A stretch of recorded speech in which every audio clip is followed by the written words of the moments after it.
కేసీఆర్ గారి స్థాయి ఏందో, రేవంత్ రెడ్డి గారి స్థాయి ఏందో నిన్న రాష్ట్ర ప్రజలకు స్పష్టంగా అర్థమైంది.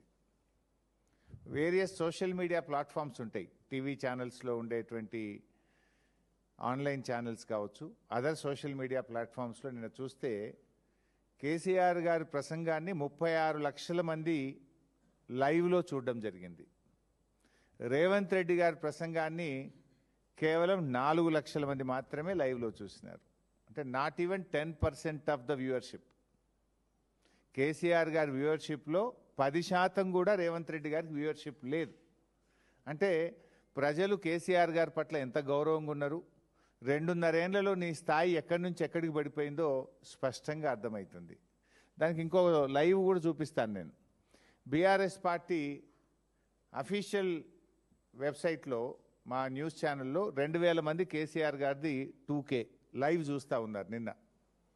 అదేవిధంగా రేవంత్ రెడ్డి గారు చూస్తే ఇది కాంగ్రెస్ పార్టీ అఫీషియల్ వెబ్సైటు, 54 మంది చూస్తున్నారు. ఎక్కడ 54, ఎక్కడ 2000?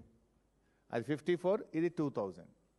అన్నీ కలిపితే ఆల్ ఛానల్స్ యొక్క యూట్యూబ్ కానీ, ఆన్లైన్ ఛానల్స్ కానీ, అదర్ యూట్యూబ్స్ కానీ మొత్తం 36 లక్షల మంది కేసీఆర్ గారి ప్రసంగాన్ని చూస్తే రేవంత్ రెడ్డిది 4 లక్షలు. ఒకటి ఏమైందంటే, నువ్వు తెలిస్తే